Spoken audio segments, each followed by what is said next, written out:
Good morning. I will reintroduce myself. I am Nkateko Mathonsi.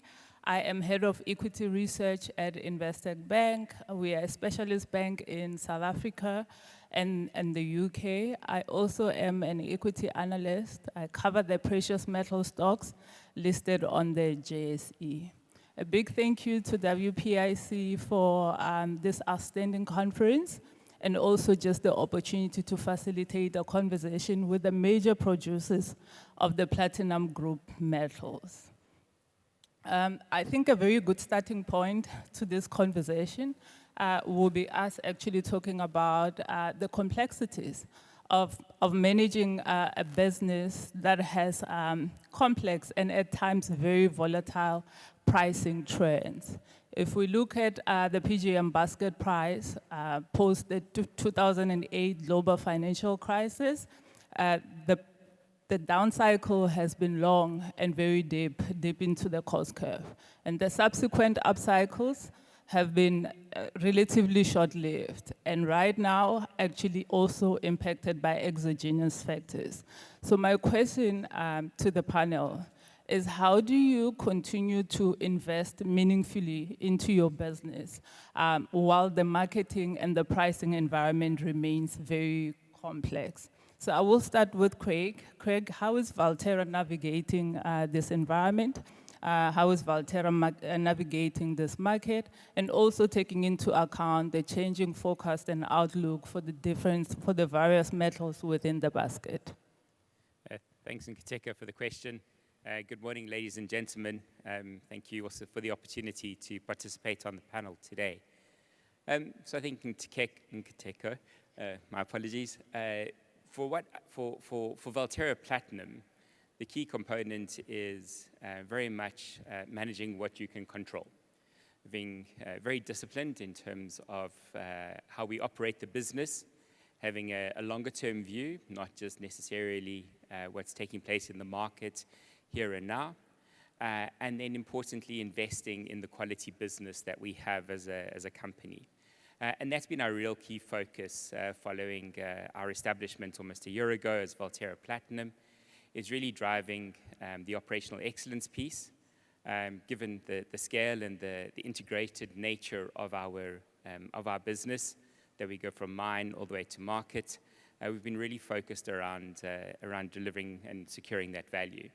And as a result of the work that we've done, we've seen our all-in sustaining costs coming down by around about 22%, which really then helps us sustain the business into the long term. As a consequence of that, we can invest back into the assets, which has then enabled us to really sort of secure our long-term production profile for many, many decades to come, which also enables us then to invest in partnerships, in new ways of working, to grow demand for the metals, and simultaneously then ensuring that we get that balance correct between investing in the business and returning cash back to shareholders. So the key focus for us is really managing what we can control in the here and the now, and remaining focused into the long term, given the extensive nature of the assets that we have and the positive outlook that we have for PGMs. Thank you, Craig. I do have a question on some of those controllables, but I will get to that a bit later. I want to shift to Paul. We've seen you in the past actually increase throughput and unlock significant value by actually investing counter-cyclically. If you look forward now, considering the headwinds on automotive, which remains the major consumer of PGMs, and maybe potentially even secondary metal, how do you continue to invest significantly in your business, considering these headwinds? Thanks for the question, Nkateko. I think our view has been more of a longer-term view, in the sense that as a miner, we have to take a very long view of the market, and we've invested, what I would say, in a way through the cycle, and we will continue to invest through the cycle, primarily because we believe fundamentally in the value of these metals is the underpin to the investment case. Actually, we've seen just how special these metals are and what they can do to contribute to human existence. We have almost quadrupled this physical size of the company the hard way by building mines. The Booysendal mine was built from 0 to 500,000 ounces over the period of the last 12 years. Substantial undertaking, of course. We're doing the same at Eland mine, which is now 60% ramped up, and we have further invested in our Zonde Ende mine through our 3-shaft and future 4-shaft development. So you can expect Northam to continue to invest, growing down the cost curve. Thank you, Paul. I want to move to Patrick. How is Impala navigating this environment, especially if you look at a jurisdiction like Zimbabwe, which is also equally complex? And in my view, you have one of the best assets in the sector in that jurisdiction.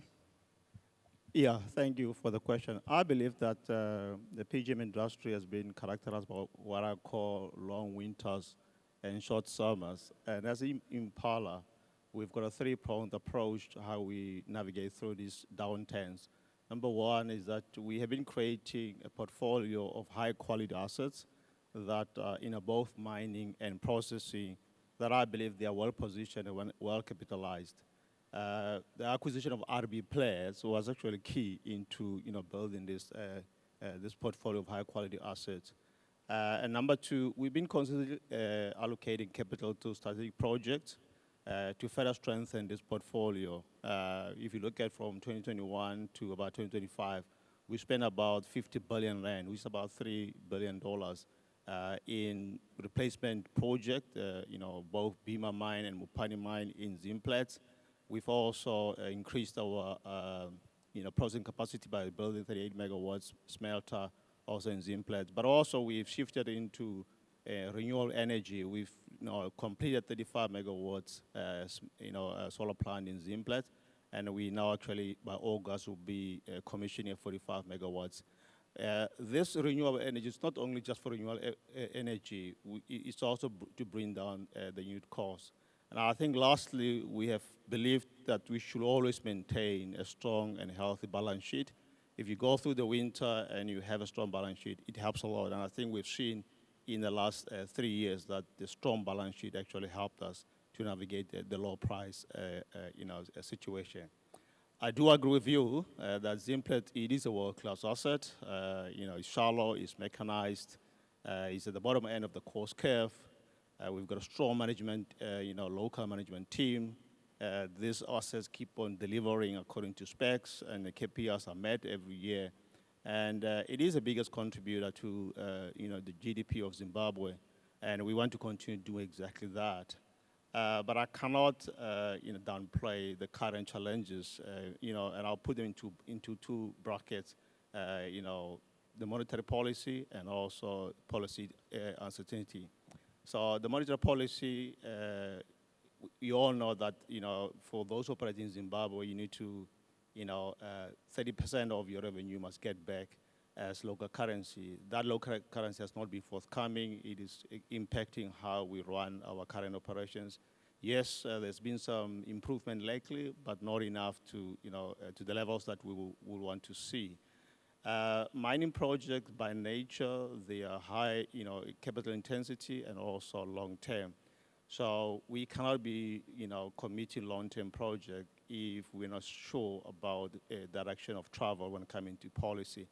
But there are engagements that are happening, and we are very confident that they will yield the required results. But we remain committed to Zimbabwe, and we want to, continue to be a major player in Zimbabwe. Thank you. Thank you, Patrick. It definitely is a complex jurisdiction, but you have shown through the years to manage those complexities effectively. So I want to move to Kleantha and actually change tack a little bit and ask you about your long-term prospect on palladium. From the previous presentations and the previous panel, it looks like there could be significant metal, palladium metal, that comes into the market, both Brazil, Australia, in addition to Russia. What is Sibanye's outlook on palladium, and how does it filter through to how you see the Stillwater asset? Thanks, Nkateko, and good morning to everyone. Look, we're actually pretty bullish on palladium in the medium term. And there are a couple of reasons for that. I mean, first, we've had quite a few tailwinds on the automotive side, on the emissions regulation, particularly from the US and Europe, which actually provide a bit more support for ICE and hybrid engines. Then we also believe there's actually less above ground palladium stocks than there are on platinum. And if you look at something like the ETF balances, I think it's about a third of those, or a third of platinum is held in palladium. So we think that market is actually quite tight. We don't see autocat recycling recovering to the point where it suddenly swings the market into massive surpluses. So that's also quite positive for the balance. And then lastly, as many of the auto manufacturers mentioned here earlier this week, there's a lot of ability to substitute between platinum and palladium. And as the price differential of the two move, we do think that that's going to happen again. So our outlook's fairly bullish medium term. On Stillwater specifically, I mean, Stillwater is an extremely high-grade asset. It's 6 times the grade of the next best ore body in the world, and it's got about a 35 to 40-year life of mine. So this is clearly an asset where we are focusing on becoming as cost competitive as possible. We know it's expensive operating in the US. Labor costs are high, ESG and compliance costs are high. So our focus is really on getting as competitive as possible, and that will sustain us through the cycles and make sure that we can actually survive some of the long winters, as Patrick called them.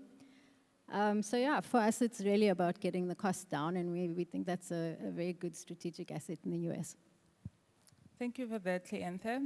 I want to change tack a little bit, and we talk about the sustainability of supply out of South Africa, which I would think is of interest to the industrial users in the room.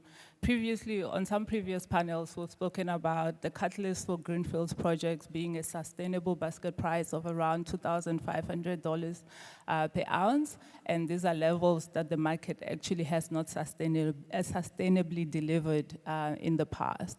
So what I want us to talk about is whether there is sufficient brownfield capacity to actually sustain volumes out of South Africa for at least the next decade.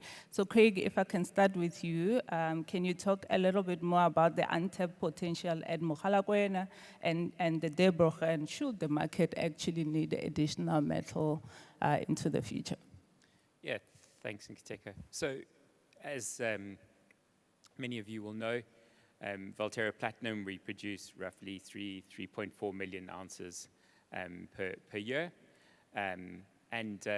Given the quality of the business that we have, certainly with the Mogalakwena operation, we see an opportunity to grow that as an opportunity if the market outlook is supportive of that. So how do we anticipate that being done? So at the moment, through our pit optimization work, we've been able to sort of maintain and sustain Mogalakwena's open pit operation at between 900 and 1 million ounces.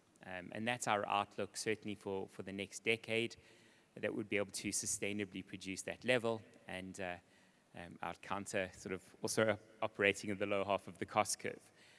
Together with the open pit operation, we have been looking, given the nature of the ore body at Mogalakwena, which is in excess of 80 years of mineral reserves,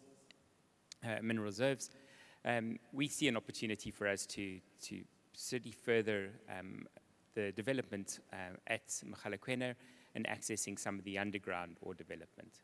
And so we've been working on a pre-feasibility study, which was concluded last year, and that we've now moved into a feasibility study for us to access the underground at Mogalakwena, potentially mining another 2 million tons of ore, 2 million tons of high-grade ore of between 4 and 6 grams per ton.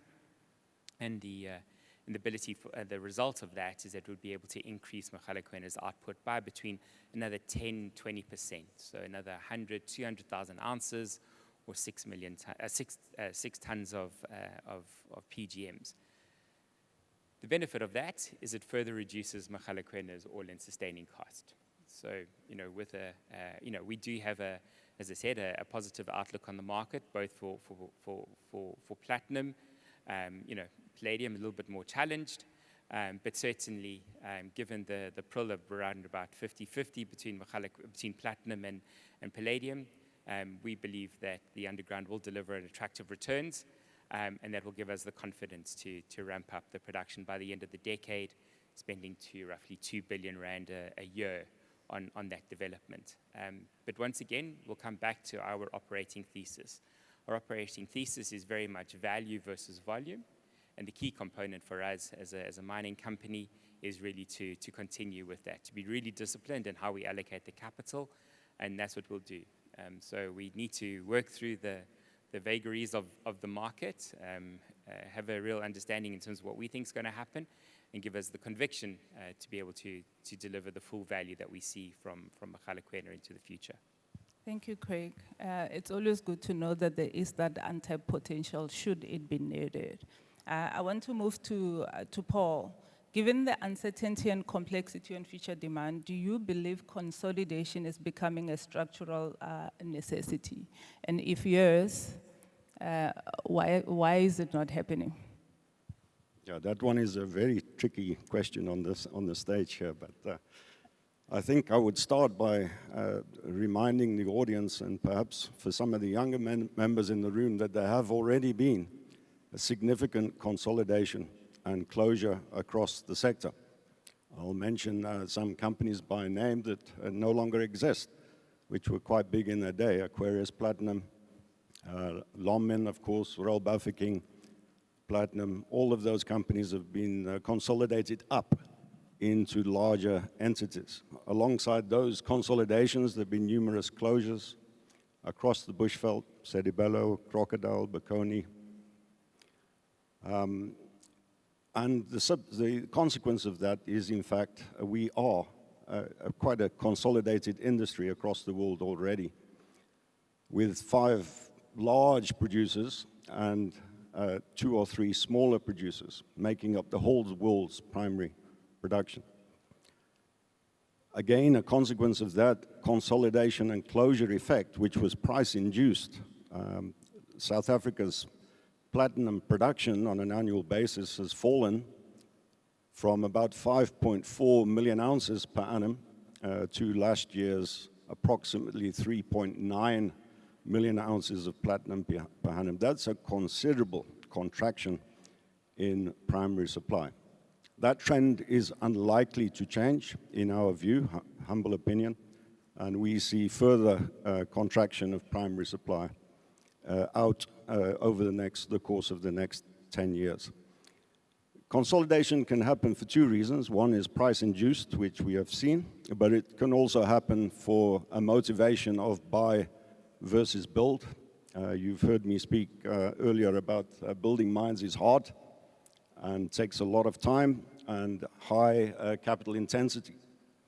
And we've seen a corollary effectively in the copper industry amongst the majors, where they've elected essentially, in recognition of the cost of build and the time to build, to follow a more of an M&A approach to securing future production base. At the moment, I think the cost pressure driving consolidation is not there. It was there 18 months ago, but it has been, the pressure valve has been relieved. You know, maybe in order to secure future production, there can be further M&A type activity across the sector. Thank you, Paul. I'm going to move to Patrick. If you can talk to us about some of the brownfields projects in South Africa, which you have spoken about previously, and apart from prices, what are some of the constraints that you may be navigating within those projects? Thank you. So currently we are producing anything between 3.4 million to 3.5 million ounces. For those using metric tons, it's about 110,000 to 112,000 tons of PGMs. And in order to maintain this production for the next 9 to 10 years, we've got 5 brownfields projects. 3 of those are in Rustenburg. So we have 14 shaft extension, which has been approved with the board. That will extend the life of 14 shaft another 4 years. We also got a big project, a 20 shaft extension, which is in 3 parts. You've got the upper levels, that is UG2, and then there's also a bigger footprint of UG2, really superimposed on top of the current mine in Merensky. We are also, through the same project, going into the Styldrift 2 ground. That project is also being approved by the board. It will, extend the life of Tony Shaw by circa 15 years. And then the last one, which is also very sizable, it is the BRPM North Shaft UG2 extensions. That one, the board has approved the early work capital, so the work has started. We should be able to take it for final approval before the end of 2027 to the board. That will extend life of that BRPM complex by over 20 years. We then have Morutlwa deepening. That is also, we have early works approval from the board. So, but that project on its own, it will extend the current life of Morutlwa by another 14 years. And together with our partners, we are revisiting TRP Merensky. As you remember that project, we built the concentrator, the mining footprint was almost established. So again, as partners, we've approved early work capital, so the development has started. We believe that after optimizing the feasibility study, probably somewhere towards the latter part of 2027, it will come for approval. So those are the projects we're very confident they have started, so we should be able to maintain our production for the next 9 to 10 years. But as Paul said, we believe in the uniqueness of our metal, so we've also started to look at greenfields project. Not that we're going to be doing that, but in preparation that if the price holds, we should be able to look at that. So we've got Portal 10 as Zimplats, so where we've started with the BFS, and then we're also looking at Styldrift 2 Merensky. So those are some of the projects that we have. But if the price holds, there are more options that we can look at.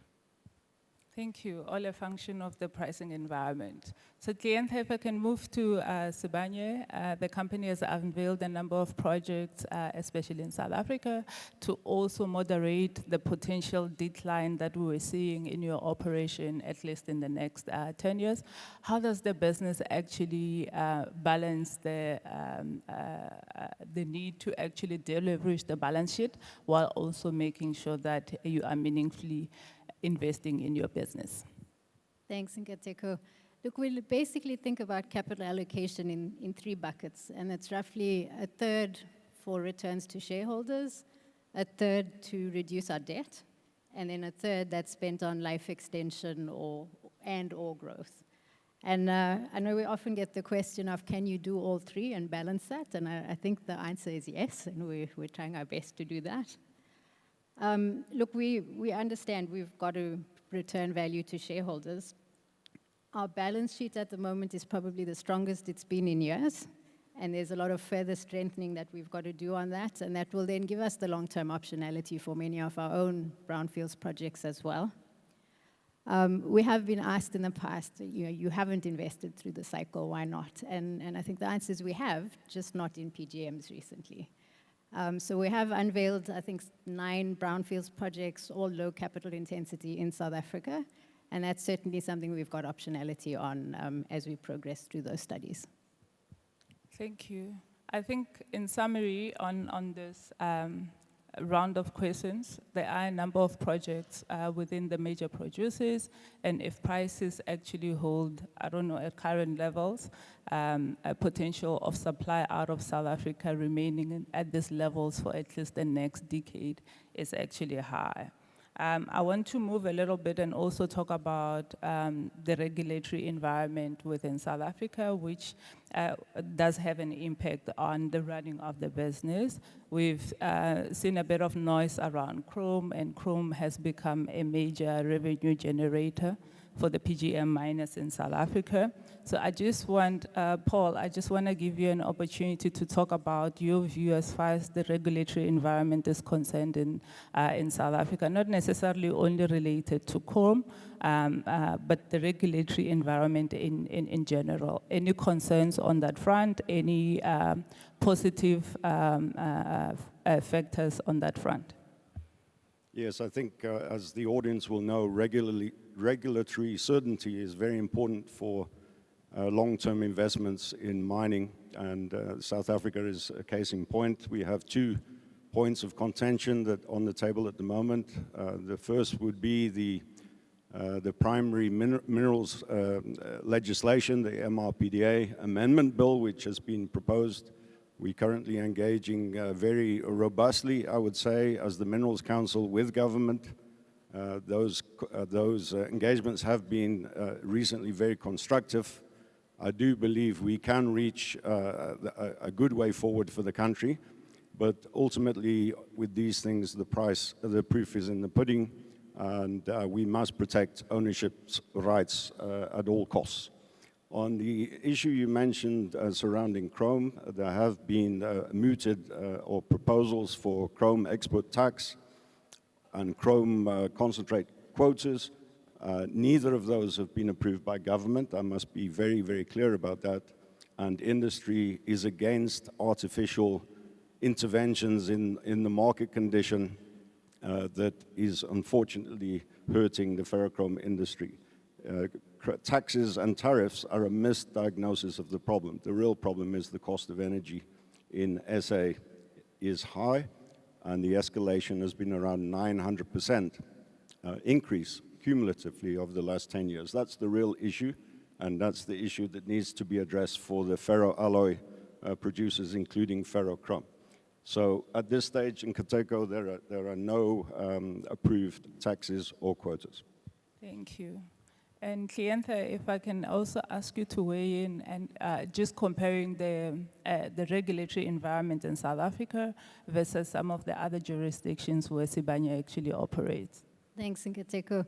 Look, it's a mixed bag. There are pros and cons of working in all jurisdictions. I would say more generally, though, in the US and our other non-South African jurisdictions, regulation is stable, it's applied stably, and timelines are clear. So if you're promised something in 6 months, you get it in 6 months. I think in the South African context, the regulations have to try to address a number of very diverse stakeholder agendas, and that is because of the complex history that we come from. The issue, of course, is that it means you've got various pulls in different directions. And what South Africa needs to be aligned on right now is what we need is economic growth and investment for that and job creation. So unless we get a situation where all the stakeholders are aligned that that is the #1 priority, you will always get regulation that doesn't quite pull in the right direction. So for us, I think the big win would be to see regulation fully enabling and supporting growth, investment, and job creation. Thank you for that. I now want to move a little bit and talk about AI and tech. I think the presentations yesterday actually highlighted meaningful upside, demand upside from both AI and tech industries, which is good for the PGMs. But I also think what I got, one of my key takeaways was how the users of the metal are very conscious about costs, and that talks to the PGMs. So my question to the panel is actually, in your view, do you look at this technology and the advancement as far as AI is concerned? Do you see opportunities, if deployed in your mind, to actually have an impact on costs, reset the cost curve, and potentially create value for everyone within the value chain? So I'm going to start with Patrick and actually focusing on safety. We are now seeing humanoid robots, we're seeing industrial robots. Do you think this technology, if deployed in the mines, we could get a bit closer to that zero harm, zero fatality target that the industry has always had? Thank you.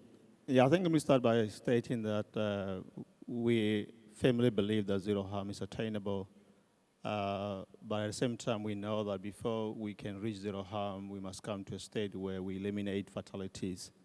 And I believe if you look at the last few years, there's been a lot of technology deployed in really getting us further down that road, but we have not yet arrived.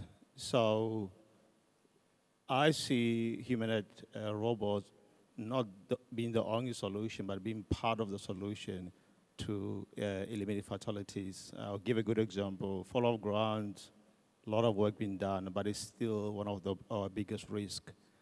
But I believe that for you to eliminate fall of ground incident for underground mines, you have to remove people from a place of harm. That's your stopes. So activities like burying, drilling, and installation of support then has to be taken over by some sort of technology, which robot, like I said, it to be part of the mix. So I'm very convinced that it's not like we have an option.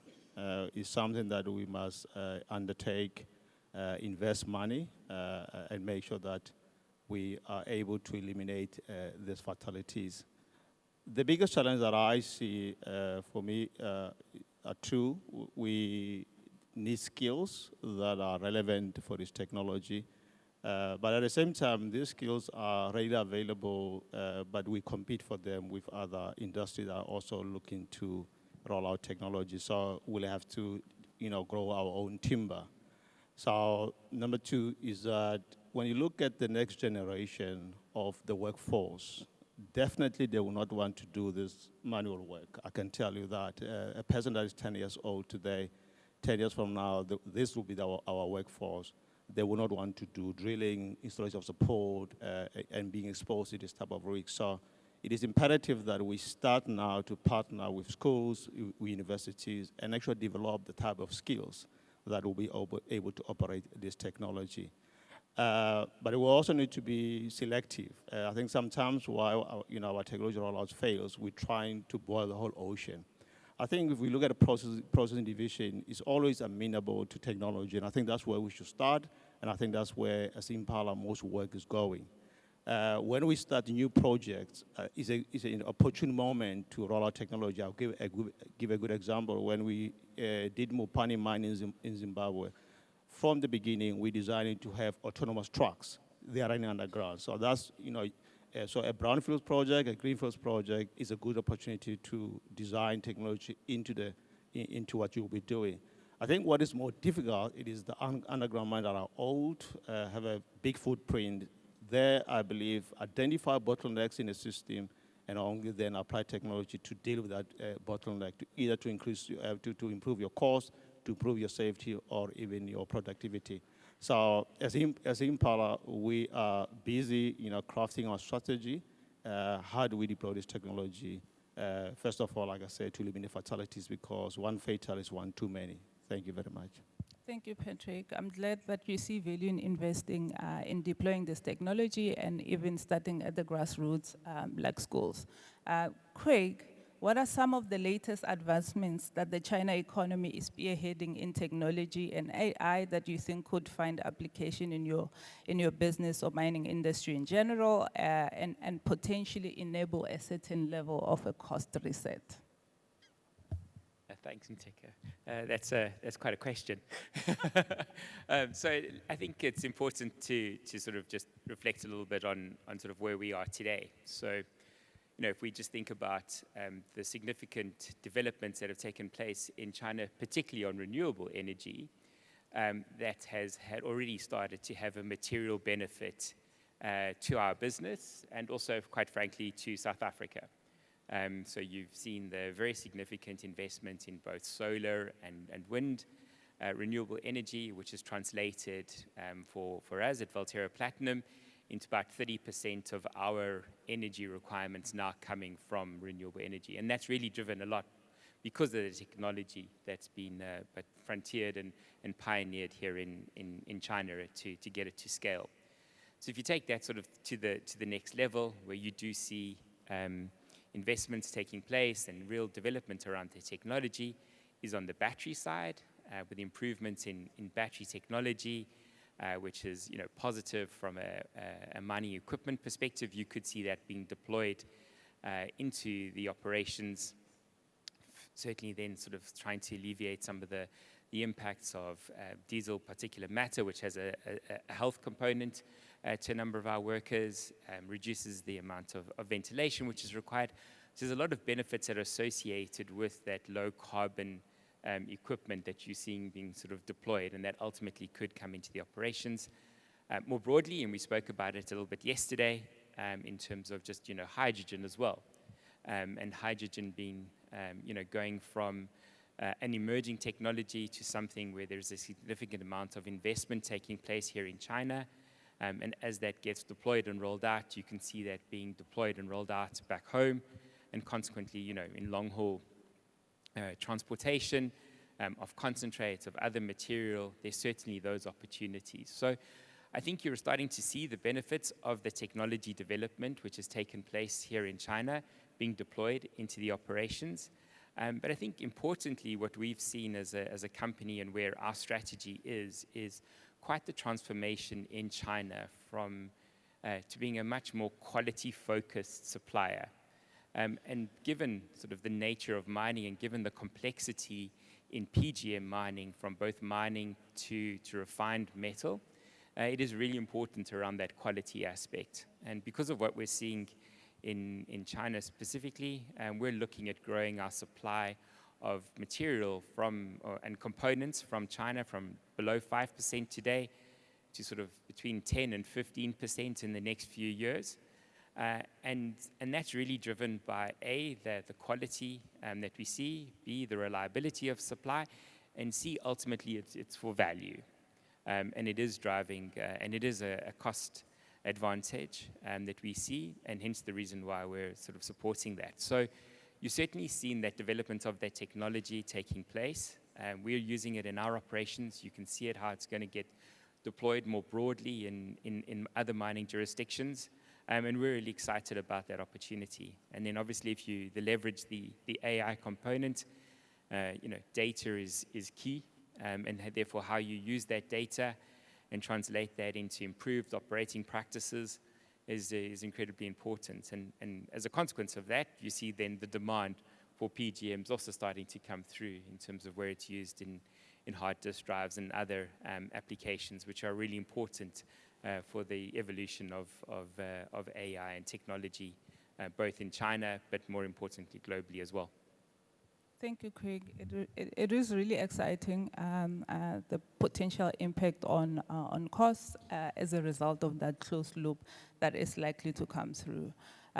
Paul, if I can come to you as an engineer and a CEO, you probably have a granular view of where technology is actually moving the needle. Do you believe we could approach an inflection point where technology becomes the primary value driver in PGM mining, effectively resetting the cost curve a bit more significantly? Yes, thanks, Nkateko. I think I would come from a slightly different point of view in some respects. Mining is a very physical undertaking right across the value chain, and some multidisciplinary engineering activity. And miners tend to be, as a result, quite pragmatic and practical in the way they address technology and adopt. In general, we are quick followers. I would describe us as quick followers, and sometimes we lead. And across the value chain, I'll give one or two examples. Let's start with mining. At Northam, we are currently building a shaft from 1,500 meters at 5.5 meter diameter, fully automated, completely mechanized, 100% by machine. Not one person will be in that hole whilst the hole is under development. 10 years ago, that would be unthinkable. Moving to the concentrator environment, modern flotation machines no longer have big rotating parts. For chrome extraction, we use recently multi-gravity separation techniques. In the smelters, the furnaces, composite cooling elements have increased the campaign life very significantly against what was traditionally known, and has given the ability to handle more chrome in concentrate. In the base metal refinery, modern alloys, steel alloys, have replaced the requirement for acid brick lining, again increasing campaign life and reducing cost. In the refineries, many of the refineries employ molecular recognition technology, which is highly selective and efficient and provides high purity metals to the customer. As Craig has mentioned, modern energy, alternative energy provision now is very, very powerful for us in the face of escalating power costs from the national utility. Eland by 2027 will be 100% alternative energy and 100% carbon neutral. And that is through a combination of PV, wind, and the application of industrial scale batteries. So possibly not the norm to think about mining. You know, it can be thought about as just digging holes in the ground. That's very much not the case. It's highly challenging, and we do adopt technology as it is proven, and AI, I think, will also be the case. We are looking, and we will make sure we don't waste money on AI, and we identify the correct applications. Mineralogy is certainly up there, and efficiency of financial systems will also rate. Thank you. Thank you very much, Paul. In the interest of time, I still have quite a few questions, so I am going to move to the next line of questions. I wanted us to talk a little bit more, on the PGMs being critical and strategic minerals. We've seen them being included in a number of lists, even China, Europe, the US. Recognizing the importance of these metals.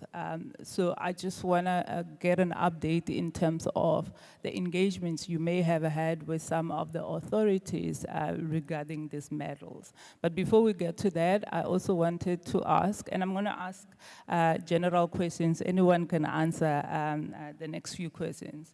What is your outlook as far as iridium and ruthenium is concerned? I think based on the presentations yesterday, the future looks positive for these two metals. But if I look at some of the brownfields projects on the pipeline, they're not necessarily heavy producers of these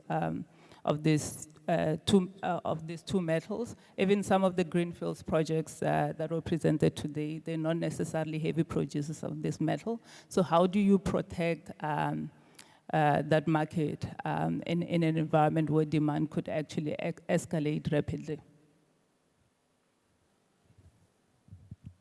Yeah, I can take it. I mean, I think really if you look at the industry, production profile, at best for the next 10 years, it will remain flat. So I don't think we can promise more.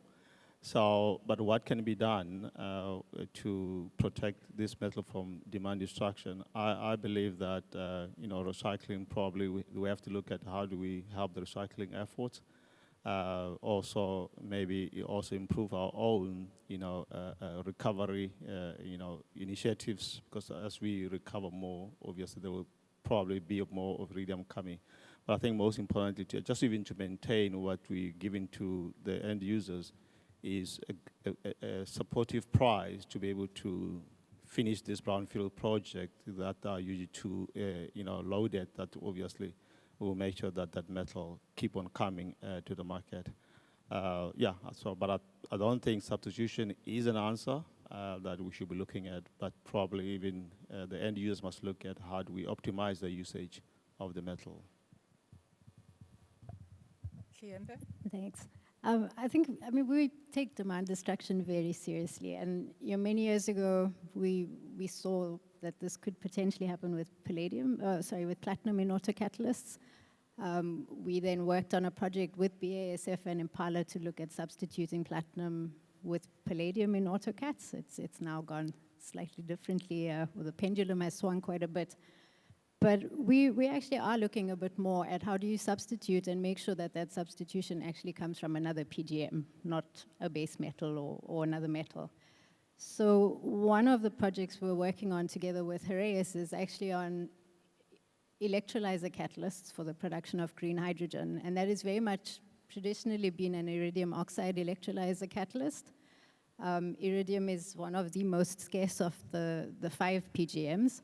And so the work we're doing there is trying to look at putting more ruthenium in, taking some iridium out. And if we can get that balance right, and there's far more ruthenium than iridium in the world, if we can get that balance right, it's good for the producers because we've then got a more balanced supply and demand basket, and it's good for the OEMs because they know that that metal is available. and that it will be available at a price that doesn't fluctuate or isn't too volatile. So it helps with the technology development as well. Thank you for that. So I will go back to the question of whether there have been engagements with various governments on PGMs being on the critical list and strategic list in terms of maybe long-term procurement, and if there have been, which metals tend to dominate the conversation? Which metals are they mostly concerned about? Yes, so in Nkateko, I'll take part of that question. I think it's important to recognize the role that PGMs have played, and therefore they're critical, strategic. I think I prefer the word strategic, just given the nature in terms of how they're used.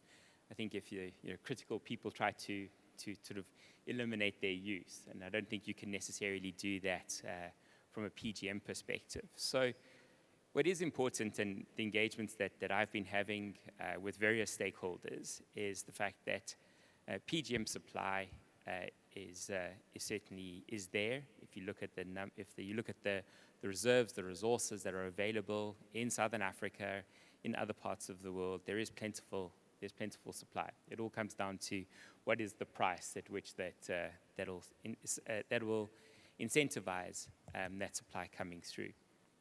From our perspective, given the nature of how we operate, both integrated, so both from mining through to processing and refined metal, and where we're located, we feel confident that we'll be able to supply PGMs into a market that demands those metals. And that's been really the key component of the discussions that I've had, is that you're not necessarily required to sort of, stockpile or hoard a particular metal. There is supply, there is the integration that's taking place. You don't have to get worried about a geography versus another. It's very much located in Southern Africa, and you're able to supply. And therefore, continuing to create demand for the PGMs is fundamentally important, because that'll help the price, and therefore consequently help that continued investment in PGMs. And that's the nature of the conversation that I've certainly been having with various stakeholders. Yeah, perhaps I could add to Craig. South Africa has hosted a large delegation recently from the US, and they are quite busy in terms of their list of critical minerals and exploring ways of how that can be secured into the future. And the European Union is also being very active with their critical minerals process. I think China has been very much more direct in the sense that China is buying.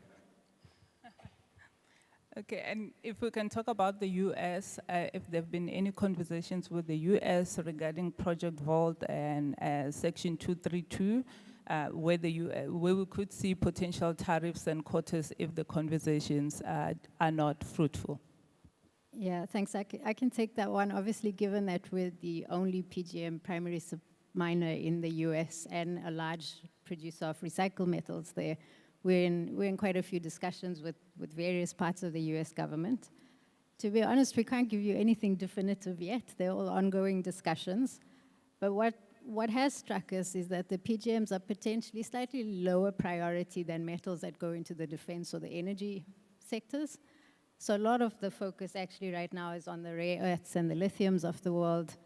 But yeah, we'll continue having those discussions and see where they come out. Thank you. In the interest of time, I've got two questions, and I would like everyone to actually answer the two questions for the benefit of everyone in the room. So the first question is, beyond the short-term noise, what is the most compelling reason for the industrial users in this room to remain confident in South African PGMs as the backbone of the supply chain for decades to come? Yes, I think I come back to, from a Valterra Platinum perspective, we have the long life assets that we have. As I've said, we're the multi-decade. We have the integrating processing, so both from mining, refining, all the way to final product. We have that integrated value chain within our business. It is well capitalized. We don't need to spend extensive amounts of capital to maintain that production profile. And then working in partnership and collaboration with people in this room, with other participants in China and other parts of the world, we fundamentally believe that if we can create ongoing demand for the PGMs, the supply is there, and that will come to market. And we'll do that in a disciplined way. So we've clearly got to balance the requirement from a demand perspective, but also value creation for our stakeholders. But our commitment as Valterra Platinum is to continue to honor our commitments, to continue to make that reliable supply, and importantly, with ESG at the front and center of everything that we do. And so therefore, working in this journey in terms of continued supply, I think is a real opportunity for us as a PGM producer to really harness the opportunities which lie ahead of us. Yes, we do have high quality assets, as I've said. We've got an infrastructure that has been able to support the production of these metals.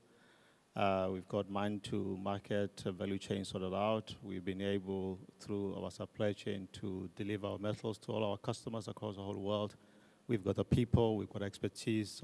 We believe Impala will remain a significant contributor to the PGM production for foreseeable future. As I also said earlier, we do have options in a supportive price environment to even keep on replacing this production for much longer. From the Sibanye perspective, as we've mentioned, we've got a number of very low capital brownfields projects. If we bring all of them online, we can actually maintain our output at about 1.5 million ounces 4E for the next 20 years. We obviously supply currently and have great relationships in the market. But what I will also say for South Africa Inc. is we've been mining for almost 2 centuries, and we're very good at it. And I think we keep getting better at it.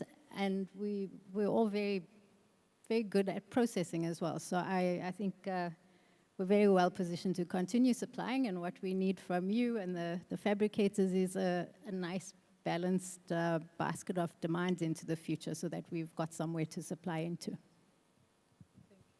Yeah, from Northam's point of view, we have currently 12 drill rigs in the field on the existing asset base, drilling kilometers of core. The resources are there, and we intend to grow into this market. We have the ability in time to reach a gross production number of about 1.5 million ounces 4E, with the 80-20 split primary production from ourselves together with our third-party partners. Thank you for that. So last question, and Kleantha has touched a little bit on this. Apart from higher prices, what do you as the PGM mining companies need to see from the end users in this room and across the globe to give you sufficient confidence to continue investing into future metal? Yeah, I think Kleantha certainly touched on it. It really is that creation and that visibility around where you see the opportunities to use PGMs, not just in the automotive sector, but in other industrial applications. I think that's really important because, as I've said, I think the metal is there. It's certainly, we've got the resources to be able to supply into it, but creating that clarity around where you see opportunities for future demand for PGMs, I think will really help sort of support the basket and the basket price, which incentivizes investment and which therefore continues to incentivize that supply.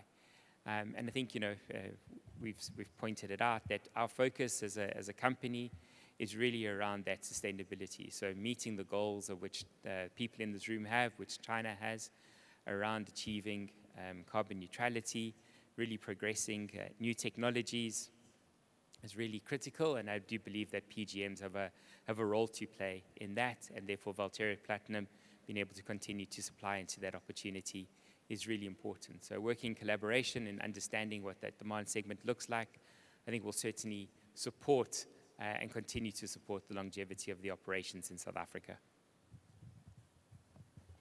Yeah, I think some of the points Craig has started, but visibility of demand is very important. But I will add partnership in terms of developing the next, use for our metals. That is very important, and I think you will see as Implats will come out of the closet, and we will really be actively involved in market development because, as I said earlier, we believe that in the uniqueness of the PGM metals, and we should collectively, develop, the next uses for these beautiful metals. Yeah, I would also agree that we need to continue to seek out clarity from the automotive industry in particular on the progression of drivetrains and loadings. I know it's not an easy question to answer, but I think we can continue to work together between the OEMs, the miners, and in between the refiners and the coaters have a very important role to play to give that clarity of future demand that Patrick and Craig referred to. Thank you very much for this conversation. I hope it was very helpful to the industrial users in the room. I think key takeaway for me is the metal is there in South Africa. There are plenty of projects on the pipeline to sustain current throughput for at least the next 10, 20 years. There is depth of experience, especially on PGM mining in South Africa within the companies that I'm sitting with here today, and collaboration with the end users on future opportunities for the metals beyond automotive, but also the clarity on automotive will go a long way into sustaining this market. So thank you very much to everyone. Yeah, we will end it here.